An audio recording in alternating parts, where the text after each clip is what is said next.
Hi chaps, Simo P here from Beard, Biceps and Batchat. Today we're going to do a review of one of the tanks from Valkyria Chronicles that have just been released.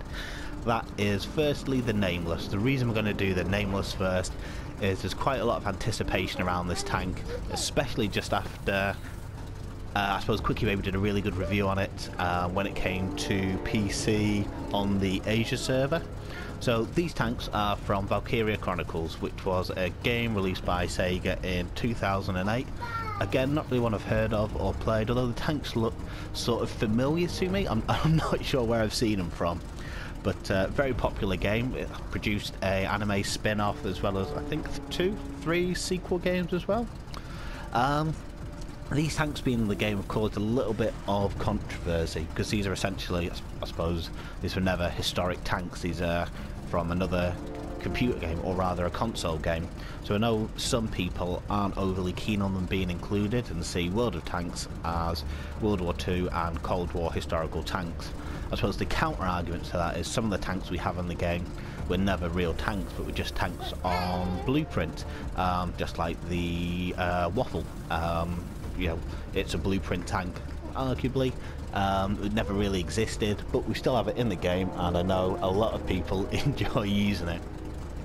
Now, if you've actually watched any other reviews on this from the PC stats of the Nameless, there's actually been some changes as of, well, this morning, as it got released. It actually differs from the PC version, because there are a lot of complaints that this tank was a pay-to-win tank. It was overpowered, it was too good for what it was. So our friends on, our devs on console decided to change a couple of things, but I'll run over those before you spend your hard-earned either Father's Day pennies or pennies that you've been saving. So the main thing on this tank that is quite good, that I'm a really big fan of, is the gun. So as you can see here, the gun is actually an 88mm gun, but the gun itself actually has the same amount of alpha as 100mm. So the alpha on the gun is 300. Gives it a DPM of 2000 with about a 7-second reload. The ammunition on the gun, I was going to say lackluster, but that's not strictly true.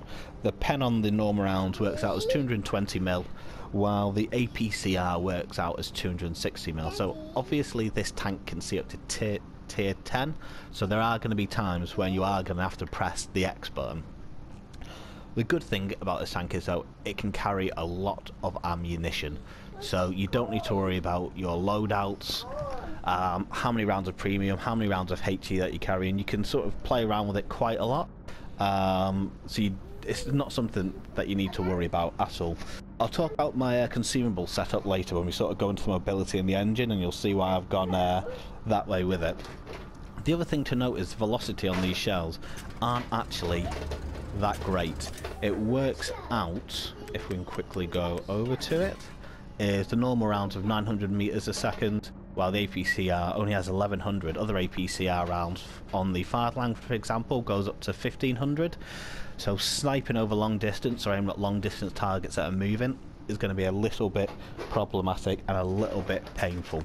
Now, the soft stats of the gun are actually fairly decent. So the reload times, it says 9 seconds. I've got vents on my tank and food, so I've whittled it down to about 7.5 seconds. It's shaved quite a lot off. The aim time of 2:30. This is unchanged from the PC one, so it's actually quite good. It's not terrible, but it's a lot better than say an IS-3 or a Fatherland. 0.37 meters accuracy. Again, not great, not bad, but this tank isn't meant as a long-range sniper. You're meant to be up close and personal, blasting away, so it doesn't really hinder you too much. The accuracy for the tank itself, even on the move, is fairly decent. It's actually a lot better than a lot of tier 8 premium heavy tanks. So you can shoot on the move and be reasonably confident that you're going to hit something. Now this is one of the big changes. The max depression on our tank is 5 degrees, whereas when the tank was released initially a couple of days ago on PC, it was actually 8 degrees of gun depression.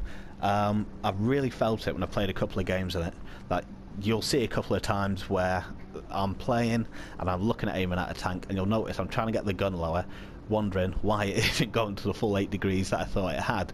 So on checking, it had 5 degrees, and that explained a lot. There are times when it can really cause you problems, so you just have to be aware of it and have to be aware that you've got to play around it. Now this is one of the other good things about the tank. This is mobility. This tank, top speed 50 kilometers per hour for a heavy tank at tier 8 is very, very good. The engine itself, 570 horsepower. You'd think potentially that would stop you getting to your top speed quickly, maybe like the IS7 where you've got to go downhill to reach your top speed. That's not the case. The reason for that is this tank only weighs 34,000 tons. With that engine power, it's really, really quick. It can accelerate very quickly. The power to weight ratio of 16.78 is very, very good. So you're able to reach cruising speeds of 45 to 50 in about 2 seconds, 3 seconds. Really doesn't hamper it. Now the soft stats on its terrain resistance are also very, very good. So it's not getting slowed down. You're always getting your acceleration. So it is very, very quick and mobile tank. The other thing to note is your engine fire chance 10%. Most tanks range from 12 to 20% on certain American tanks. You really can, if you want, not run a fire extinguisher on this tank, chuck in food just to make its better traits of its mobility, its gun, DPM, just to squeeze more from there without risking catching fire too much. So it's handy to have that option if you want to take it. Now this is where things get a little bit different. So the armour on this tank is, on paper, fairly close to what it was on PC. The hull armour at a certain point is still 220mm. That is the very front beak or panel of the upper glacis. The side hull armour is 80 degrees, the back is still 80 degrees. The problem is the rest of the tank, the further up you go on the upper hull, is not actually 220mm. It's pretty much nowhere near it. It's closer to about 170, 180 mils, and it's quite flat, not particularly well angled, so it's not going to bounce anywhere near as much as the PC version does. Still quite a lot, but it's just not as impenetrable. This could be a problem for some people because they purchase a tank because the front armour is overpowered. One little bit is, just not the rest of the tank. Now the turret armour on PC is 240mm. We haven't got that. There's a little bit that is. We have, it's closer to actually 220mm. Well, it is 220mm on the cheek, which is still quite good. It's going to take a lot for people to get through that. The side of the turret is still 150mm, so that's not been changed. Again, that's still, the cheeks are nicely angled. What has changed though is the cupola. On the PC, the cupola works out about 240mm effective. On ours, we're looking at about 140mm. Let's just double check. Oh, there we go. 170mm the cupola is. Much weaker than the PC one. A little bit of a weak spot if you go and hold down to take advantage of your cheeks and the angle of the turret. So be aware of that when you're playing, and if you're playing against it, don't shy away from pulling the trigger at that bit of the tank. Now the lower plate on PC is 130mm. It can go up to about 180, 190mm effective, angled as so. Not for us. Ours is literally 110mm. They've taken 20mm off us on the lower plate as well. So you can see this tank really is a little bit different from the beast that people thought it was going to be initially, and from PC. You could argue Wargaming learnt a lesson and didn't want to introduce a tank that was so powerful to the game at this tier. Again, just to take away from the claims that it is a pay-to-win tank. But this is still a very strong tank with a lot of really good armour. The gun's good, the DPM's good, the depression is not great, but you've got the mobility to get in places where a heavy tank shouldn't get, so you're still able to bully other tanks, especially lower tier ones, when you get into a position a medium should be in, and really, really shock them. Now, the other sort of rest of the stats on this tank are pretty what you'd expect. 370 meters of view range. The only other really interesting thing about this tank is the cost of the shells, and you'll see why this is important. it works out at about 1,000 silver per shell. On PC, the cost of these shells were 475. Now, at 475 pieces of silver, the silver making ability of this tank would have been insane. Similar to the Type 59, which has got a very cheap normal round, same price, 475. So they've taken that away from us on console, and we're now paying 1,000 pieces of silver for our shells, similar to what you'd pay for an IS-3. So the silver making on the tank isn't quite as great as it would be on a Type 59, which has a cheaper shell cost. Overall, do I think the tank is worth it? I would say it's hard to say yes. If it was the same as the PC one, that was obviously a very, very overpowered tank. That's probably a good thing that it didn't come to console. For 19,800 silver, you get 2 tier 8 premiums, 30 days of silver. You get a shed load of times 3 ops, 20 of them. This is better costed than, say, the Huntsman was, the IS-5. You would have paid 19,000 for the ultimate package of both of those, just for 1 tier 8 premium. So it's better than it has been. I can understand why WG have done the nerfs to this tank, but I'd be very interested to see what you guys think.